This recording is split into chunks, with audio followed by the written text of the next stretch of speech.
they had a little shelter and a fire, and they just switched off and to try to slow down until our court cases are heard.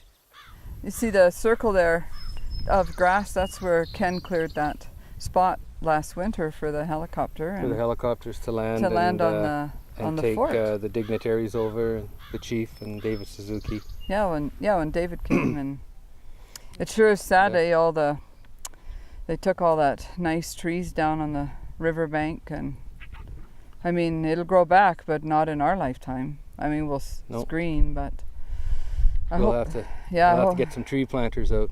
Yeah, I hope they don't start logging again until after the court cases, and then they won't be able to. That would be nice. Yeah. Then we can start getting rid of this stuff.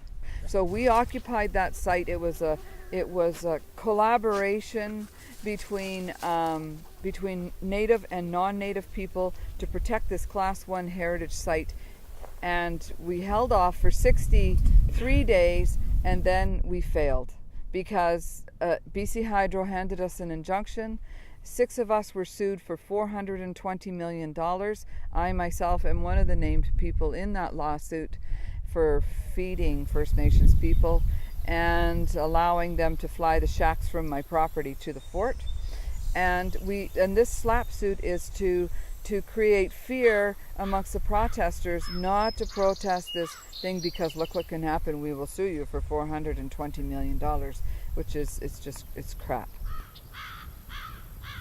Should they build the dam, the water is up here and it will flood this and several other important historical and archaeological sites pertaining to First Nations history and BC's non-native history. This river is British Columbia's history.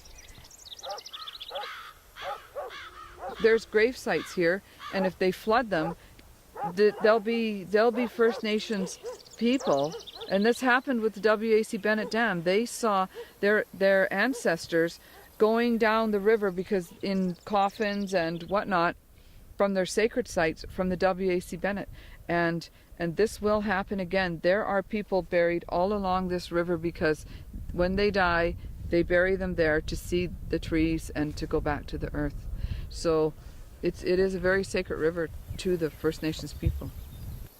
This dam was proposed back in the 1980s and was shot down by the BC Utilities Commission because it wasn't needed and it was too expensive.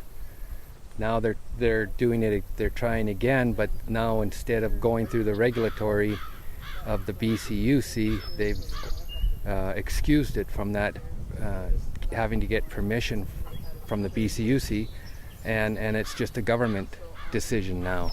And they had sometimes 5 loaders in the river, and that's a fish-bearing river, in the wintertime taking out gravel to build these roads and things. That's the ecological side of it that doesn't make any sense for the animals. Obviously, when you flood a valley, it's going to be very harmful. Then there's the First Nations that have not been consulted properly. They're against the dam. There's too much history here, and their ancestors have been in this valley for thousands of years, and they're not being listened to. Then there's the agricultural side of it. We're going to lose some of the best farmland in British Columbia is going to be underwater.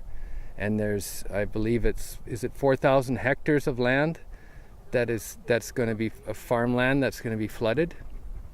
And right now we're importing 67% of our vegetables from California, which is running out of water, and for years of drought. And where are we going to get our food from when there's no food down there, or limited food? They're not going to be sending it up here to us.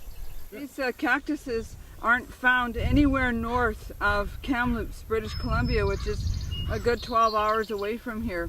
And we get 40 below, but the south banks of the Peace River are very special, and these cactuses make really beautiful yellow flowers. We could lose our farm, but we're just, I mean, that's another cost that's not associated into the price of this dam, is losing all that valley, all that farmland, and the farms.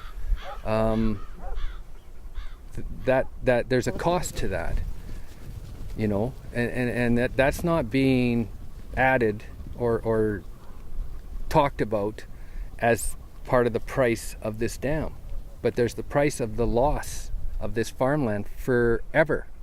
You know, they say 100 years, but you know, it'll be forever. So what's that worth? There's so much value here in this valley that flooding it is just a crime. Yeah.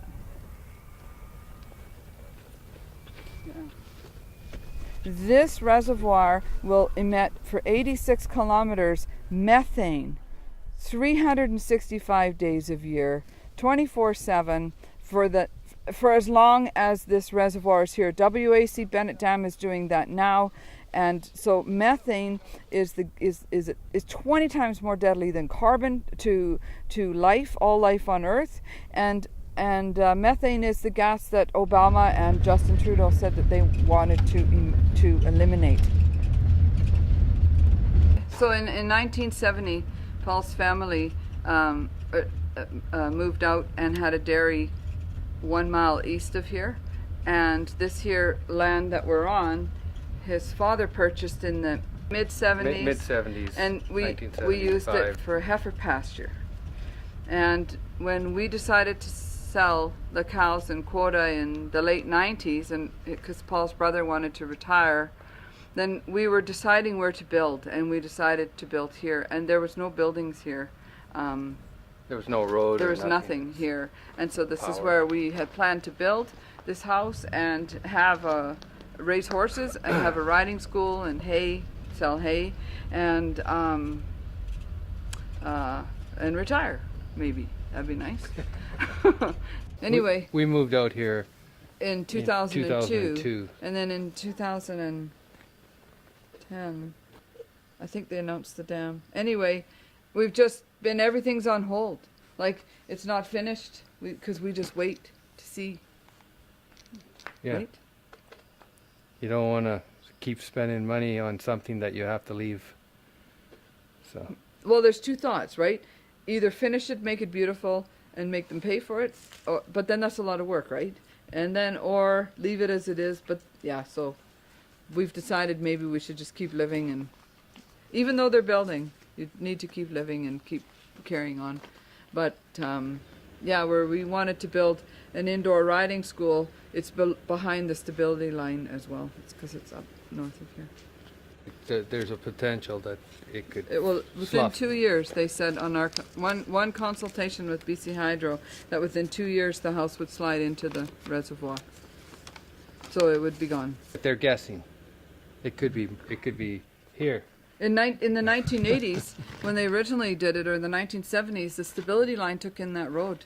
Now the stability line is about where that shed is peeking around that beat up one. So they've tried to minimalize the project by moving the stability line this way, but in all honesty, with these unpredictable banks, they don't actually know. Nobody knows for sure. Nobody knows, can predict.